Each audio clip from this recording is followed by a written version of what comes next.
या कार्यक्रमाचे प्रायोजक गेल इंडिया लिमिटेड आणि सहप्रायोजक शहरी विकास मंत्रालय.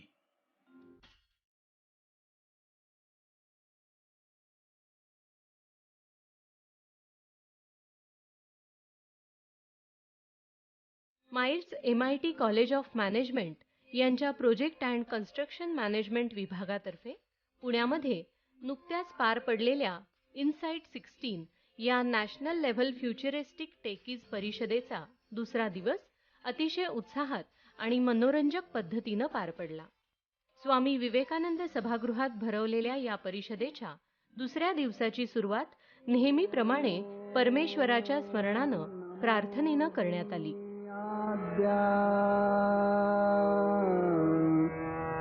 वेद प्रतिपाद्या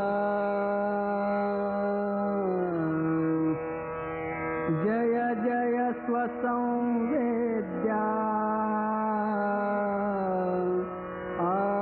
आत्मरूपा. दुसऱ्या दिवसाच्या प्रथम सत्रासाठी व्यासपीठावर प्राध्यापक डॉक्टर मंगेश कराड, भारत सरकारच्या पाणीपुरवठा आणि स्वच्छता मंत्रालयाचे संयुक्त सचिव सत्यव्रत साहू, भारत सरकारच्या शहरी विकास मंत्रालयाचे सहसल्लागार रमाकांत, सुनीता कराड आदी मान्यवर उपस्थित होते. दुसऱ्या दिवसाच्या प्रथम सत्राचा विषय होता clean water and waste management, अर्थात स्वच्छ पाणी आणि कचऱ्याचं व्यवस्थापन. प्रथम सत्राची सुरुवात प्राध्यापक डॉक्टर मंगेश कराड यांच्या उद्घाटनपर भाषणाने झाली. आपल्या भाषणात त्यांनी मान्यवर अतिथींची ओळख करून दिली. स्वच्छ पाणी आणि कचरा व्यवस्थापन या विषयावरील चर्चा समस्या काय असतात त्यावर आधारित परिषदेचे विषय आम्ही ठरवतो. सध्या पाणी आणि कचरा या समस्या खूपच वाढल्या आहेत. त्याविषयी आज आपण चर्चा करणार आहोत. So it's a wonderful coincidence, it's a wonderful occasion to listen both of the guests. I am highly privileged to welcome both the secretaries on this occasion. केंद्र सरकारच्या पाणी आणि स्वच्छता मंत्रालयाचे संयुक्त सचिव सत्यव्रत साहू आपल्या भाषणात यावेळी म्हणाले की भारतातील विद्यार्थी अर्थात नवीन पिढी ही भारताचं भवितव्य आहे. मला पुण्यात यायला मनापासून आवडतं आणि आनंदही होतो. आपल्या माननीय पंतप्रधानांनी स्मार्ट सिटी ही संकल्पना मांडली तेव्हा 20 शहरांपैकी पुणे शहर दुसऱ्या क्रमांकावर निवडलं गेलं. मुळातच स्मार्टनेस असलेल्या या शहराला पूर्णपणे स्मार्ट सिटी बनवण्याचं मोठं आव्हान शहरवासीय तसंच सरकार यांच्या दोघांच्या सहकार्यानं शक्य आहे. त्यांनी आपल्या भाषणात पुढे सांगितलं की भुवनेश्वरला सुरुवातीला पाणी पुरवठा आणि घनकचरा व्यवस्थापनाचा मोठा प्रश्न होता, परंतु सगळ्यांच्या प्रयत्नांनी तिथल्या या समस्या सोडवता येत आहेत. शहरं बदलली तर भारत बदलेल, प्रगती करेल असं मत त्यांनी व्यक्त केलं. त्यांनी आपल्या पॉवर पॉइंट प्रेझेंटेशनमधून पाणी पुरवठा, त्यातील क्लीन वॉटर अर्थात स्वच्छ पाण्याचा पुरवठा तसंच शहरी लोकसंख्या त्यानुसार पाण्याची उपलब्धता याविषयी आकडेवारीनुसार माहिती दिली. त्यांनी सांगितलं की एकूण 1869 बिलियन क्युबिक मीटर पाणी उपलब्ध असून 1123 BCM पाणी वापरलं जातं आणि 746 BCM पाण्याचं बाष्पीभवन होतं. मुख्यतः मानवाला आणि इतर प्राण्यांना पिण्याचं आणि वापरायचं पाणी म्हणून सरफेस वॉटरची आवश्यकता असते. This is the challenge thrust upon this ministry and I am part of the ministry since 2013 and will continue till 2018 because we have a tenure of 5 years in Government of India. And my responsibility in the ministry is to provide potable drinking water to all the rural households. We have around 18 crores of rural households in the country. We have to provide a minimum of 40 liters per capita per day as per the norms of the Niti Aayog to each rural household in the country. Satyavrat Sahu यांच्या PPT आणि भाषणानंतर काही विद्यार्थ्यांनी त्यांना सरकारी यंत्रणेविषयी प्रश्न विचारले. त्यावर त्यांनी केंद्र सरकारच्या धोरणात्मक भूमिकेनुसार उत्तरही दिली. ऐसे ऑफिसर जाते हैं जिनको क्रॉप के बारे में कुछ भी नॉलेज नहीं और वो सर्वे के लिए जाते हैं, तो जिसके कुछ पता नहीं कि गांव का सिनारियो क्या है, प्रॉब्लम्स क्या है फार्मर्स के, एकदम जैसे कॉमन सेंस वाले क्वेश्चंस वो पूछ रहे थे फार्मर्स को. ये फार्मर्स का रिव्यू था. तो अगर ऐसे ऑफिसर जाएंगे गांव-गांव में तो सर कैसे डेवलपमेंट होगा? I was enquiring from the joint secretary of the urban ministry, kiss basis में भुवनेश्वर को दिया और पुणे को दिया यार, 1 नंबर 2 नंबर रैंक, दूसरा स्टेट क्यों नहीं मिला? बहुत सारा कंट्रोवर्सी हो रहा है, यूपी का एक भी सिटी नहीं है, बिहार का नहीं है. तो ये बोला कि सर यहाँ पर involvement of the people, project proposal इसी तरह से बनाया है, every stakeholder is involve. सरकारी है कुछ नहीं लग रहा है, बाकी स्टेट का जो प्रपोजल है सब सरकारी है. तो सरकारी होगा तो हम 70 साल से देख रहे हैं सरकारी क्या हो रहा है. लेकिन यहाँ पर भुवनेश्वर का जो बना है पूरा totally people's movement, my city my pride app. मैं तो इसी सिटी का बिलोंग करता हूँ, इसलिए मैं देखा हूँ. मोबाइल ऐप डेवलप किए हैं लोगों को लेके सब कर रहे हैं. लोगों का ये में इन्वॉल्वमेंट हो रहा है हर प्रोजेक्ट में, हर प्रोग्राम में. और कैसा करेंगे इसमें भी बहुत सारा CSR से भी आ रहा है, डिफरेंट से डोपटेलिंग करके फंड है. क्योंकि भारत सरकार तो 100 करोड़ ही देगा स्मार्ट सिटी को, और भुवनेश्वर का प्लान है 4500 करोड़.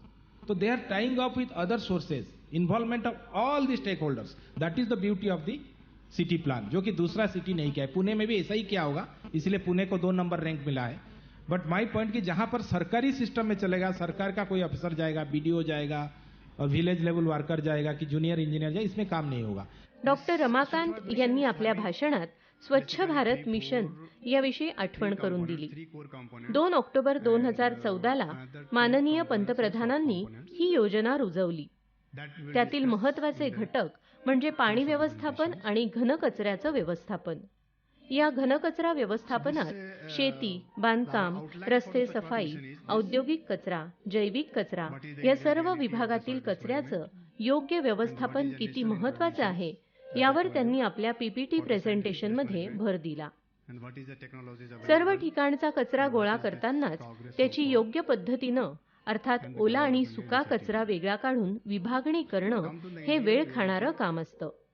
या विभागणीसाठी योग्य आणि कार्यक्षम व्यवस्थापन, पुरेशी संसाधनं आणि आर्थिक पाठबळ यांचीही गरज असते. कचऱ्याचं व्यवस्थापन करताना साठवलेल्या किंवा गोळा केलेल्या कचऱ्यातून खतं, गॅस, वीज अशा अनेक उपयुक्त गोष्टी बनवू शकतो. Come to the municipal solid waste management. What are the components which shall be considered as this solid waste? The first one is the horticulture waste. The second is the construction and demolition waste, which is being generated through the demolition of our buildings, stores, houses. The third one is the road sweepings, like dust and other things. And the drain seals, like that. These are the components which mix as a part of the solid waste.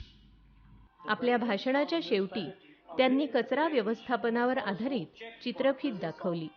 यामध्ये waste management plants आणि त्यामधील segregation process याविषयी सखोल माहिती देण्यात आली होती. The material is then spread out and inerts like pieces of cloth, leather, glass, etc. are removed manually. The material is then conveyed to the next stage of processing. Insight 16 या परिषदेच्या दुसऱ्या दिवसाच्या दुसऱ्या सत्राचा विषय होता अर्बनायझेशन ऑफ रुरल इंडिया, अर्थात ग्रामीण भारताचं शहरीकरण. या सत्राला गेल इंडिया प्रायव्हेट लिमिटेडचे कार्यकारी संचालक ES रंगनाथन, हिवरे बाजार गावचे सरपंच पोपटराव पवार, गुजरातमधील पुनसारी गावचे सरपंच हिमांशू पटेल तसंच गुजरातमधीलच अकोदरा गावच्या सरपंच ताराबेन पटेल आदी मान्यवर उपस्थित होते.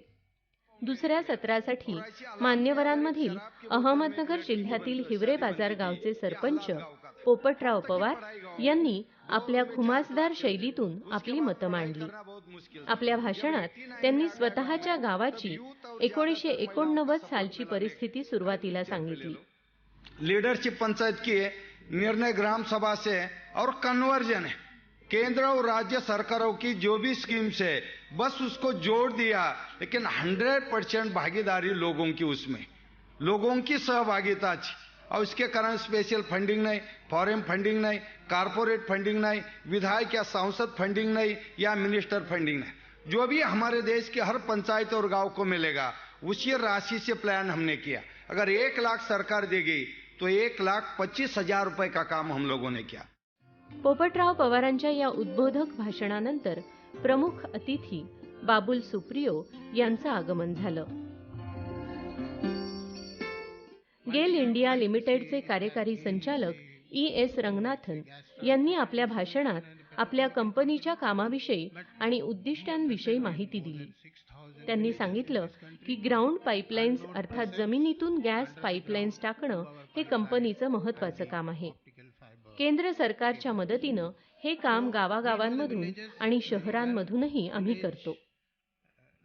गावातल्या लोकांविषयी, ग्रामीण विभागाविषयी आम्हाला विशेष आदर आहे. त्यांची माहितीही आम्हाला आहे, कारण गावकऱ्यांच्या जमिनी काही काळासाठी आम्ही उधार घेऊन गॅसच्या पाईपलाईन जमिनीखालून घालायचं महत्त्वाचं काम करत असतो, असंही ते म्हणाले. The growth is the inevitable thing. Wherever you are, you should always think about growth, strive for growth, as Popatrao Pawarji also told you. Then the thing is that assessment of rural and Indian, the urban, what is the inequalities which are present. केंद्रीय शहरी विकास राज्यमंत्री बाबुल सुप्रियो यांनी आपल्या भाषणात आदरणीय पंतप्रधानांच्या कामाबद्दल कृतज्ञता व्यक्त केली. ते म्हणाले की आपल्या पंतप्रधानांनी केवळ पॉलिसी मेकिंग म्हणजेच धोरणं ठरवणं याला महत्त्व न देता कामाविषयी स्वतःच्या हृदयात जागा निर्माण करा असं सांगितलंय. जनरेशन नेक्स्ट ही निर्णय घेऊन पुढे पाऊल टाकण्याचीच द्योतक किंवा प्रतीक असल्याचंही ते म्हणाले. हमारे प्रधानमंत्री जी जो चाहते हैं, हमारे honourable prime minister Narendra Modi ji जो चाहते हैं कि हम अपने देश के लिए किस तरीके से काम करना है उसको अपने दिल में जगा दे, ना कि हमारे सामने एक टाइप किया हुआ एक भाषण हो, टाइप किया हुआ कुछ पॉलिसीज हो, उसको आपके सामने लेके आए. We bring it that in front of you and then read it out from a piece of paper and tell you that this is the way it is to be done. I think that पोपट साहब ने पहली बार हमें बहुत अच्छी तरीके से दिखाया कि policy is not a term, it has to be a doing word, यानी कि policy is a verb for him. या प्रसंगी माइट्स MITच्या विविध विभागांच्या प्रमुखांचे सत्कार करण्यात आले.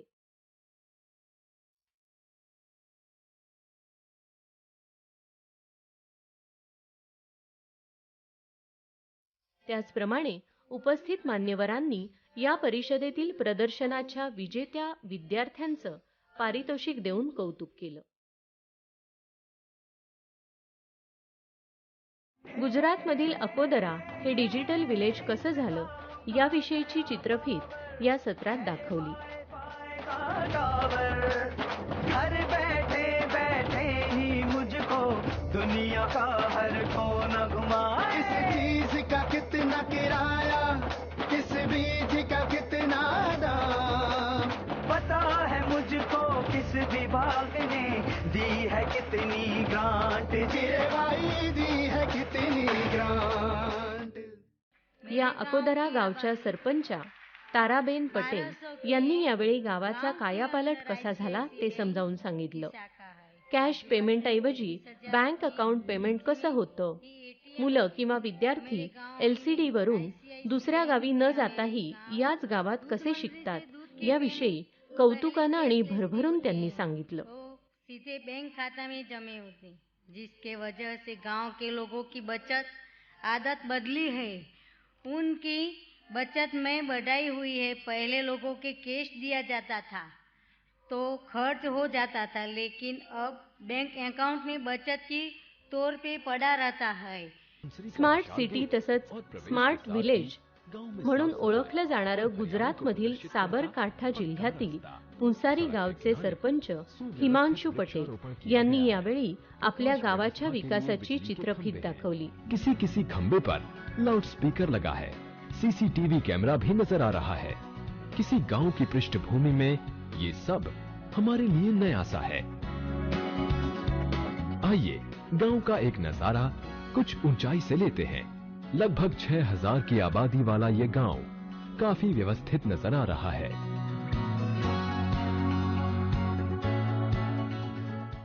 खूप लहान वयात अर्थात वयाच्या 22व्या वर्षी सरपंच पदाची धुरा सांभाळणारे हिमांशू पटेल यांनी स्वतःच्या गावात सर्व पायाभूत सुविधा कशा पद्धतीने पुरवल्या, तसंच गावाला मॉडेल बनवण्याआधी आदर्श बनवणं किती महत्त्वाचं आहे हेही फरक उलगडून सांगितलं। तसंच गावाला मॉडेल बनवण्याआधी आदर्श बनवणं किती महत्त्वाचं आहे हाही फरक उलगडून सांगितला।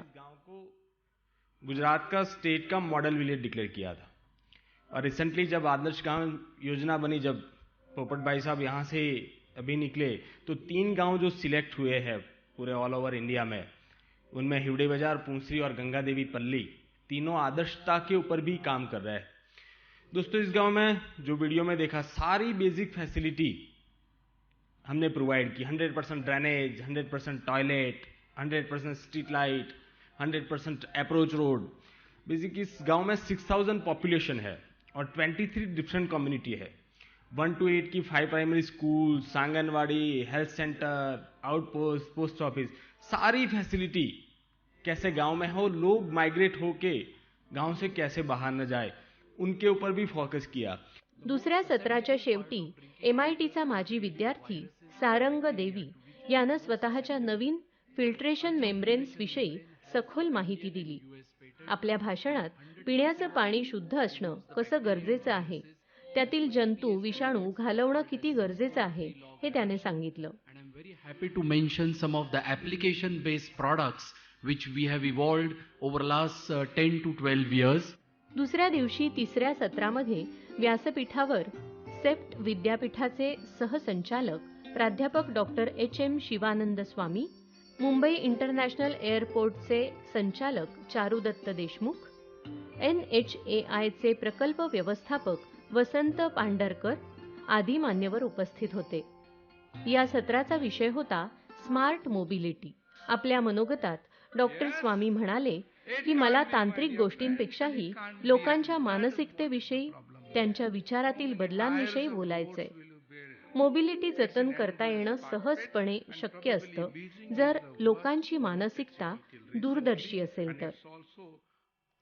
जगातील सगळ्यात प्रदूषित शहर म्हणून बीजिंग हे शहर ओळखलं जातंय। बँगलोरमध्ये खूप बस आहेत, पण त्या चालवायला जागाच नाहीये। सुरत शहरात 2006 साली रिक्षांची गर्दी या प्रकारची होती। हैदराबाद शहरात वाहतुकीच्या सोयीसाठी बांधलेले फ्लायओव्हर हे रस्ते भरगच्च दिसत आहेत। म्हणजेच प्रगती होतीये, पण गर्दीही खूप वाढतीये। लोकसंख्येच्या गर्दीत वाहनांच्या गर्दीची सरमिसळ होतीये। 35 वर्षात दुप्पट लोकसंख्येचा भस्मासूर प्रदूषणाबरोबर आपल्याला त्रास देईल हे नक्कीच। म्हणजेच दळणवळणाच्या साधनांचा योग्य वापर झाला पाहिजे। गाड्या जपून आणि कमीत कमी वापरल्या पाहिजेत। पब्लिक ट्रान्सपोर्टवर भर दिला पाहिजे असंही त्यांनी आपल्या मनोगतात सांगितलं। That's where the smart mobility is all about, and we need to be sure what our contexts are. We're going to double in terms of population in the next 25-30 years, all our cities. We do not move around much actually.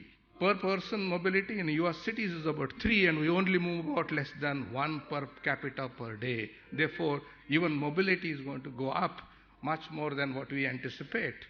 And then comes the car ownership rates. Just look at the comparison across these 3 cities, India, Europe and USA. These are averages there. Charudatta Deshmukh यांनी international airport Mumbai याविषयी माहिती देताना तिथल्या healthy work अर्थात सुयोग्य कामाविषयी कौतुक केलं।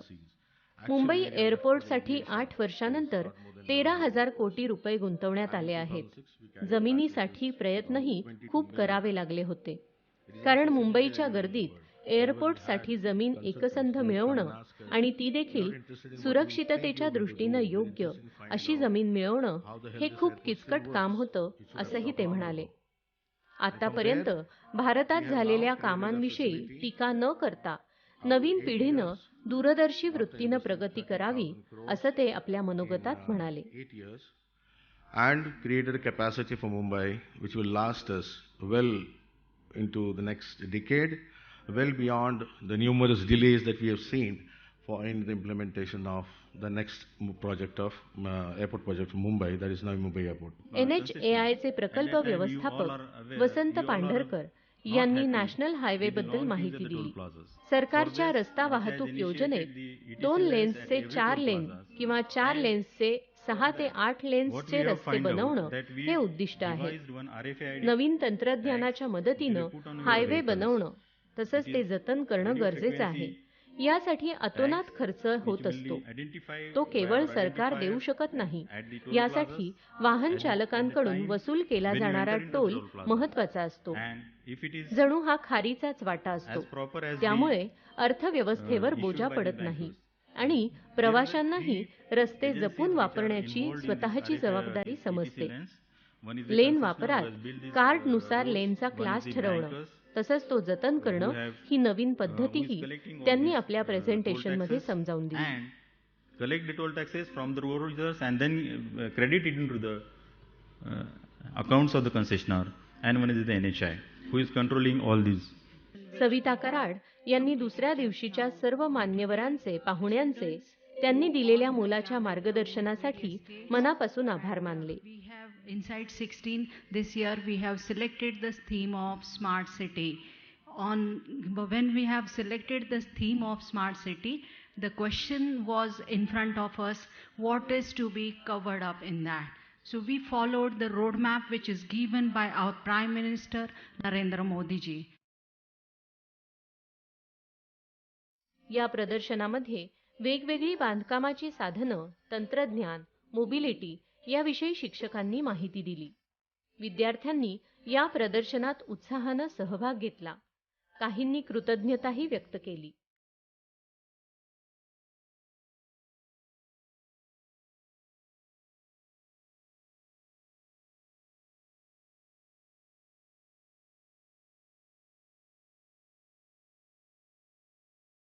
इनसाइड 16 मध्ये मला काय फायदा झाला असेल तर सगळ्यात पहिलं मला जे इव्हेंटमध्ये जे वेगवेगळे गेस्ट आले होते, जसे की बाबुल सुप्रियो सर आले होते, पोपटराव पवार आले होते, सरपंच, यांच्या स्पीचकडून मला भरपूर स्मार्ट सिटीबद्दल माहिती मिळाली.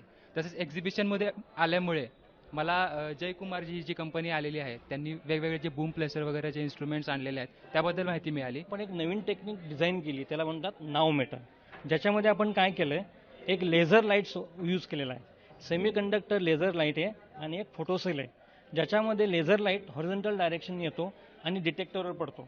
डिटेक्टरवर पडल्यानंतर आपल्याला करंट मिळतो. ज्या ठिकाणी पाणी आहे त्या ठिकाणी करंट ड्रॉप होतो. का ड्रॉप होतो? कारण ती ऊर्जा व्हर्टिकल डायरेक्शननी वरती जाते आणि आपला लेझर बीम हॉरिझॉन्टल डायरेक्शन जात असतो. त्याच्यामध्ये इंटरफरन्स होतो. त्याच्यामुळे काय होतं, नंबर ऑफ फोटॉन जे डिटेक्टरवर पडणार आहेत ते कमी पडतात. त्यामुळे तुम्हाला करंटमध्ये व्हेरिएशन मिळतं. म्हणजे करंटमध्ये व्हेरिएशन आलं याचा अर्थ समजायचं की तिथं ग्राउंड वॉटर लोकेशन आहे. आपण हा ग्राफ प्लॉट करतो. ग्राफमध्ये असं दाखवलं आहे, जिथं ग्राउंड वॉटर नाही आहे तिथं करंट मॅक्सिमम आहे आणि जिथं ग्राउंड वॉटर आहे तिथं करंट कमी आहे. आलं लक्षात? हे बेसिक प्रिन्सिपल आहे नाव मीटर. तर ह्या इन्स्ट्रुमेंटला म्हणतात नाव मीटर.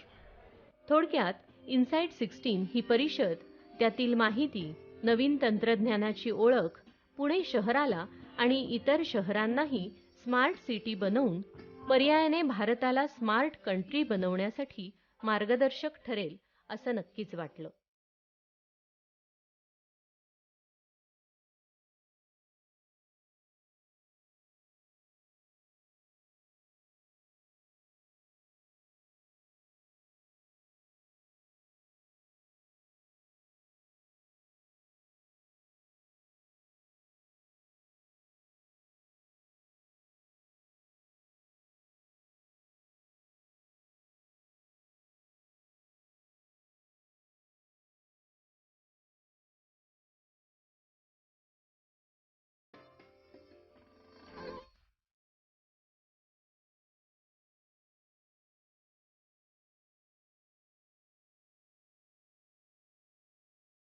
या कार्यक्रमाचे प्रायोजक गेल इंडिया लिमिटेड आणि सहप्रायोजक शहरी विकास मंत्रालय.